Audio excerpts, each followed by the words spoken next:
Hello everybody and welcome to BOFURI episode 4 anime review.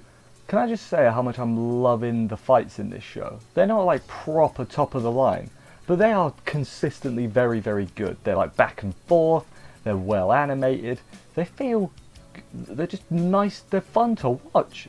My voice is going, that's not good, we're just starting. But yeah, the fights are really good. In this episode, the second event kicked off and Risa and Kaide, or Maple and Sally, don't know why I use other names, that was kind of weird. They're just flipping, it is just fun to watch. It feels like friends playing games. I've seen some people complain on my research. My research is looking through forums. People complaining that it's not like a real MMO, and I'm like, it's not fun to watch an MMO. Like, I feel like that's a broad statement, but if you don't really know what's going on, watching an MMO is not fun. You could be impressed by like, wow, that's very impressive, they're doing well. But it's not a fun thing to watch. I think you kind of have to break the rules a little bit to make it more fun to watch. But that's just personal opinion on me, but that's what I think. Also, as far as I'm aware, there are no VR MMOs yet, so there's no real way to know how they would work. So that too. But anyway, enough about that. I'm not here to complain about complainers. That's for the complainers to do, and I ain't no complainer. Let us jump into this episode, see what went down and everything. Let's do this. So our dynamic duo both spawn into the second event, and then after the opening they've been looking around. I guess they found Nout, so that's not good. Nout is nothing, in case you were wondering. Maple falls in a pitfall trap, and of course she takes no damage. I forget when it is, but I think it's a bit later on actually, but she says like 0 times anything is still 0, and I'm like, that's a math lesson. And also it was pretty good. They found a hidden dungeon with a clown monster boss in it, and they have a little fight with it. Don't have much to say. It was good. You know, it wasn't the main fight of this episode, but it was still pretty damn alright.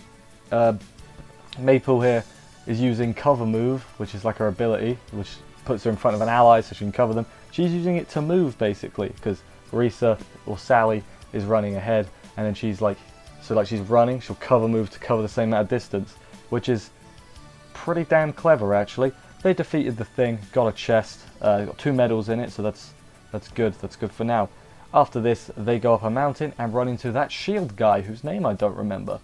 But yeah, they don't have a fight with him. They're like, nah, let's not fight, it's fine. They let shield guy go into the teleportation circle to fight the nearby boss, and after about 10 seconds it opens up again, which means they deduce that either means, you know, there was just stuff at the entrance for them to get, or they get wiped out by a monster. And I'm like, yeah, or it was an instance, right, and it was just spawning another instance so that you can go fight it in a different place, you know. It could have been doing that. There's a lot of things it could have done. But so yeah, they go in there, and then there's Articuno in there. Don't tell me it isn't. It's just an Articuno, which I'm okay with that. I don't have too many notes for this section because my notes literally just say cool boss fight, and it is. She's put the Devour shield back on as opposed to the white shield. I forgot what the names were, but she's got the devouring shield back on, so that's worth to know. Also, the CG, there is CG in this part, you know, on the Articuno. But it's not too offensive. You know, obviously it looks a bit off at places, but overall I've seen worse basically. It didn't look too out of place, it wasn't too distracting, it was fine. They don't do too much damage at first. There's this cool scene where Sally's like running towards it, and it's like a sort of like a 3D environment shot. It was kind of cool. It was cool scene, I thought, the perspective. The animation in this, not blowing me away, but it's impressing me, because Silverlink aren't typically a studio associated with very good animation. Not terrible, but not like, they put in a lot of effort. They did Living Wise Man's Grandchild, and that was not good. But yeah, here, thumbs up for them. Apparently piercing damage also hurts Maple, I've forgotten the name there, Maple, which, you know, I guess it's sort of like bleed, because it pierces and make her bleed, or is that something different? Or maybe it just pierces, it's like gets through defenses better, who knows. Fight the boss a little bit, it's cool. She blocks a hyper beam, her shield gets smashed at one point, which is less than good, because it turns into like a black swarm, black dart. It was like its desperation attack, I guess. the shield comes back, but like I guess it breaks to show, oh, your defense has been broken for this attack, but they're not going to actually permanently destroy your gear, is what I got from that. It was pretty good. Anyway, after that, Sally uses Mirage to basically create an opening for them, and then she Maple Hydras it, and they win, and it was flipping good. They did it.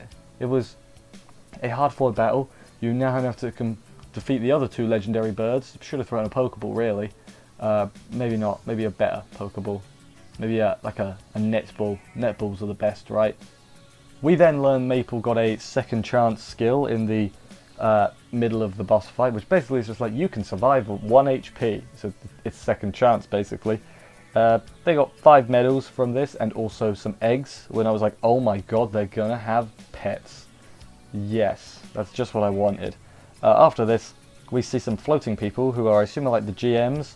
They're like, how did that bird get defeated by Maple? And they're like, Maple, you gotta be kidding me. And then they're like, we gotta rebalance the game some more. She's doing weird things. Which I guess is because Maple isn't, like, she's their first game, so she doesn't really know the rules, if you will. So she's like, I'm just gonna put things together however. Like, you sort of get what I mean. Like, when you play enough games, you sort of have, like, gamer vision, where you're like, this is what I can do, this is how I can do it. Whereas if you're a newbie, you're going to try and use things in weird ways. It's sort of a thing. It's sort of like beginner's luck, I guess. Anyway, then they warm the eggs a bit. Maple slimes herself down the cliff and also gets a medal while this is going on. Fun stuff's all around. But anyway, let's get to what we want. The eggs hatch. It's a turtle and a fox. The turtle is called Syrup because maple syrup.